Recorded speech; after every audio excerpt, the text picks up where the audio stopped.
You know, I don't like to step into something that I don't know about. I don't like to walk down that dark hallway and I don't know what's down at the end of that hallway. That's the way I feel about this metal maniac. I only know what the name suggests, a metal maniac.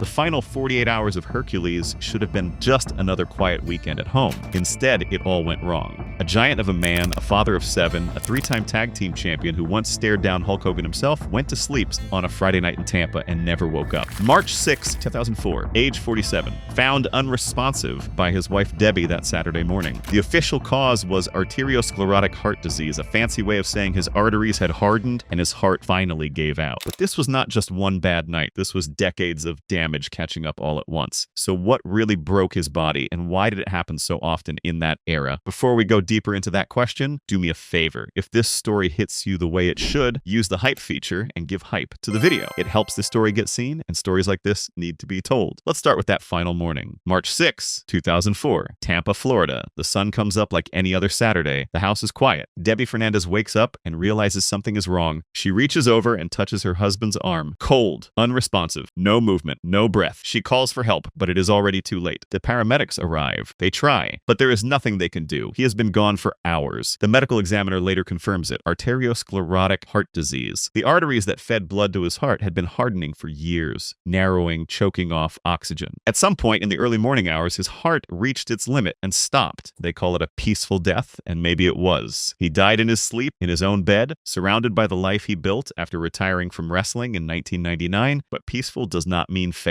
Peaceful does not mean it should have happened, because the truth hiding underneath that quiet ending is ugly. This was a man whose body had been used up by a system that built giants and then left them to break. The wrestling business of the 1980s and early 1990s pushed bodies past safe limits, demanded superhuman size and stamina, and offered almost no protection in return. Hercules was one of many who paid the price. His death looked like a single moment, but it was really the final chapter of a long, slow collapse that started decades earlier when he first stepped into a ring. The system took a healthy young athlete and turned him into a time bomb. Raymond Fernandez was not always Hercules the Destroyer. After he retired in 1999, he lived quietly in Tampa with Debbie, his high school sweetheart. They met in 1974 and married in 1976, long before the fame and the crowds. They had 7 children together: Nicole, Jeremy, Jacqueline, Amanda, Taylor, Caitlin, and Keith. Caitlin was 11 years old when her father died. Years later, she would remember big bear hugs and a loud, beautiful laugh. That was the real man, not the chain-wielding monster on television who snarled and threatened and broke people over his knee. At home, he was present. He showed up to school events. He helped with homework. He made time for his kids even when his body was screaming at him to rest. Backstage, he was quiet, polite, well-liked in the locker room. Jim Ross and Paul Roma both said the same thing. He was a gentle giant when the cameras were off. The contrast between those two versions of the same person makes the tragedy even deeper. The man his family knew, the one who gave bear hugs and made his daughter laugh, was being destroyed from the inside by the job he did to provide for them. The system built a character called Hercules, a 275-pound powerhouse who could not be stopped. But that character required a real human body to carry it, and real bodies have limits. His hit that limit on a quiet Saturday morning in 2004. So how does a body that big, that strong, fail at 47? Start with the basics. To maintain a build weight of 275 pounds, Raymond Fernandez spent decades lifting heavy weight, not just regular gym lifting. We are talking about the kind of powerlifting that elite bodybuilders do, pushing the body to extremes.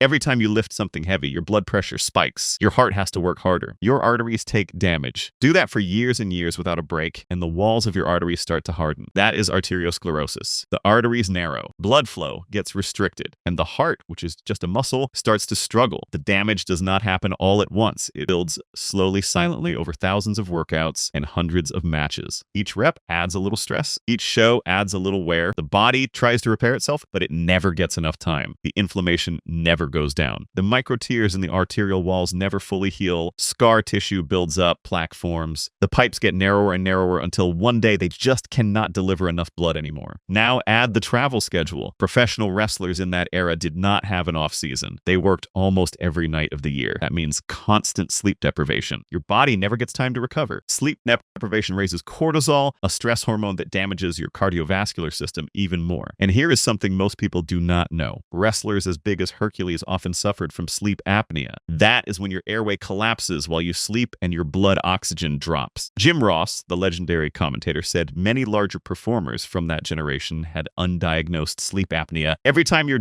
oxygen drops, your blood pressure spikes, your heart rate shoots up. For someone whose arteries are already hardened and damaged, those spikes can trigger a fatal heart rhythm problem. The medical term is arrhythmia. It means your heart starts beating irregularly and sometimes it just stops. That is likely what happened to Hercules. He went to sleep, his airway collapsed, his oxygen dropped, his compromised heart could not handle the stress, and he never woke up. The quiet, peaceful death his family found was actually the result of years of silent destruction happening inside his chest, and he was not alone. In 2014, Eastern Michigan University did a study on professional wrestlers who were active between 1985 and 2011. The numbers are brutal. Overall mortality was up to 2.9 times greater than the general U.S. male population. Cardiovascular deaths were 15.1 times higher. Let that sink in. 15 times more likely to die of heart problems. The study pointed to constant physical trauma, lack of an off-season, and the drug culture of the era. Anabolic steroids, pain management substances, all of it legal or overlooked because the business needed its performers to look superhuman and work through injuries. Some people call it premature death syndrome among super heavyweights. That term exists because so many wrestlers from that generation died young. Hercules was part of a pattern, not an exception. His death in 2004 came just months before another tragedy. Ray Traylor, known as Big Boss Man, died at age 42 from a heart attack. In 2007, Bryan Adams, who wrestled as Crush, died at 43 from an accidental drug overdose and heart failure. That same year, Sherry Russell, known as Sherry Martel, died at 49 from an accidental overdose. The list goes on and on. The wrestling industry was producing early deaths at a rate that should have caused a national scandal. Hercules became part of the evidence that forced people to face what the business was really doing to its workers. There were no wellness programs, no cardiovascular screenings, no one checking if these giants were healthy enough to keep going. The attitude was simple. If you can walk, you can work. And if you cannot walk anymore, someone else will take your spot. That system killed people, and the industry did not care until the bodies started piling up in a way that could not be ignored. Let's go back and trace how Raymond Fernandez became Hercules in the first place. He was trained by Hiro Matsuda, a coach known for being brutal and unforgiving. Matsuda broke people down physically and mentally to see if they had what it took. Fernandez survived the training and debuted in 1979. He quickly developed a power-based style. His signature moves were the backbreaker rack, where he would lift an opponent across his shoulders and bend them backward until they screamed. The full Nelson, a submission hold that locked both arms behind the head, and various powerbomb variations, where he would lift a man high in the air and slam him down on his back. These were big, devastating moves that required real strength, and they worked. Between 1982 and 1983, he wrestled in NWA Central States and won the NWA Central States Tag Team Championship twice with Dewey Robertson. He feuded with Mark Romero and Harley Race, two legends of the business. From 1983 to 1984, he moved to Jim Crockett Promotions, where he became Masked Assassin number 2. He teamed with Jody Hamilton and competed at the very first Starrcade event in 1983, one of the biggest shows in wrestling history. Later, he was unmasked in the ring by Jimmy Valiant, which was a huge angle at the time. The unmasking was a career turning point, forcing him to rebuild his identity in front of the audience. Then he went to Mid-South Wrestling from 1984 to 1985, where he wrestled as Mr. Wrestling 3 and sometimes as Hercules Hernandez. He worked as a protege to the legendary Mr. Wrestling 2, feuded with Hacksaw Jim Duggan, and joined a group called Devastation Incorporated under the guidance of Jim Cornette. In 1985, he moved to Championship Wrestling from Florida and won 2 major titles. First, he took the Southern Heavyweight Championship from Brian Blair. Then he won the Florida Heavyweight Championship from Hector Guerrero. He was on a roll. But then everything changed. In July 1985, he got into a dressing room fight with Wahoo McDaniel. The details are unclear, but the result was not. He was fired from the promotion and stripped of both championships. In a business where your reputation is everything, this should have been the end. But instead, it became a beginning. In November 1985, he signed with the World Wrestling Federation. Over the next 7 years, he would become one of the most recognizable heels in the company. He was managed by Freddie Blassie, then Slick, then Bobby Heenan, 3 of the greatest managers in history. He feuded with Hulk Hogan, the biggest star in wrestling. He feuded with Billy Jack Haynes and Ultimate Warrior. He was on national television almost every week. Millions of people saw his face. Kids feared him. Adults respected his work. He was living the dream, but the dream had a cost. That cost became public on February 23, 1992, at Madison Square Garden. Hercules was scheduled to wrestle Sid Vicious in what was supposed to be a quick squash match. A squash match is when one wrestler dominates and wins fast to make them look strong. Hercules was the one being squashed, and he was not happy about it. He had spent years putting other people over, making them look good, losing matches to build their careers. He was frustrated. He felt stuck. So when Sid hit his finishing move, a powerbomb, Hercules made a choice. He refused to sell it. Selling means making a move look devastating. You take the hit, you stay down, you make the crowd believe it hurt. That is the job. That is the trust between wrestlers. But Hercules did not sell. Instead, he put his hands casually behind his head to protect his fall, and then stood right back up with a smirk on his face. On live television, in front of thousands of people at Madison Square Garden, the crowd did not know what to do. The announcers tried to cover for it, but everyone watching knew something had gone wrong. In the business, this is called no selling, and it is one of the worst things you can do.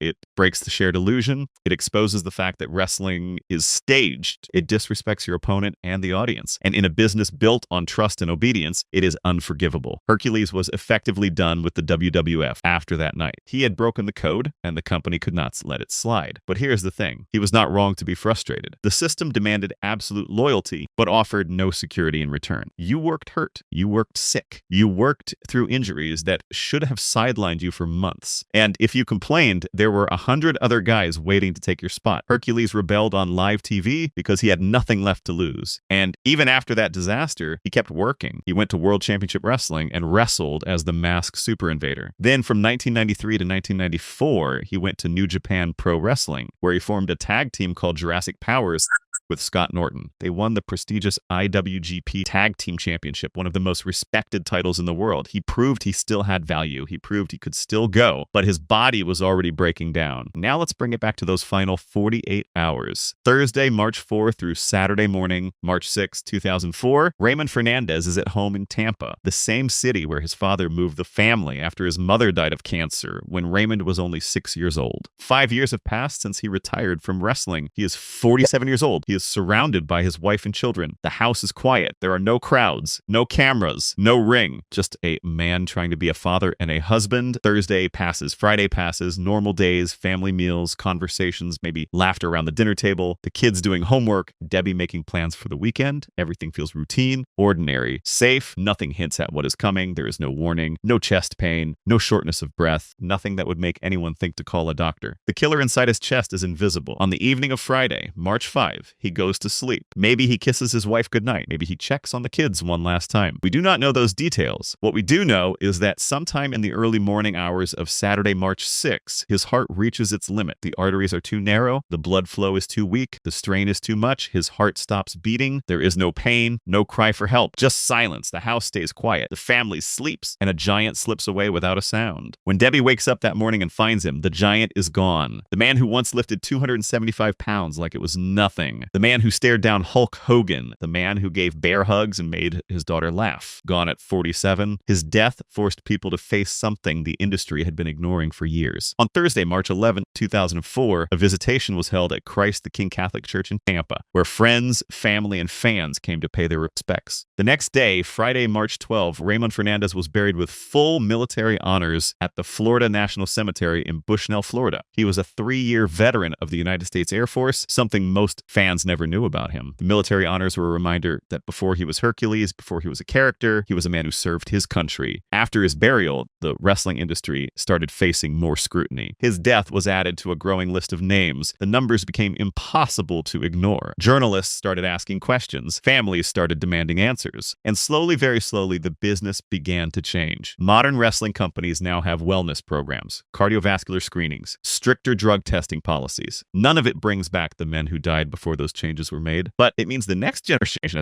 has a better chance. Raymond Fernandez is remembered by his family as a loving father and husband. Caitlin still thinks about those bear hugs and that loud, beautiful laugh. His peers remember him as a respected colleague who did his job and treated people well. Jim Ross said his work and his presence should not be forgotten, and fans remember him as a powerhouse of the 1980s wrestling boom, a man who made Hulk Hogan look like a hero by playing the perfect villain. In recent years, his estate has worked to preserve his legacy. They partnered with Zombie Sailor to release an official action figure as part of the Wrestling Heels and Faces Series 3. A portion of the sales goes directly to the Raymond Fernandez estate, ensuring that his family benefits from his name and his legacy. He is not forgotten. He never will be. And the industry he helped build is finally starting to protect the people who make it possible. If this story made you think, hit the like button, subscribe to the channel, and drop a comment with your thoughts on Hercules and on the era he wrestled in. Thanks for watching.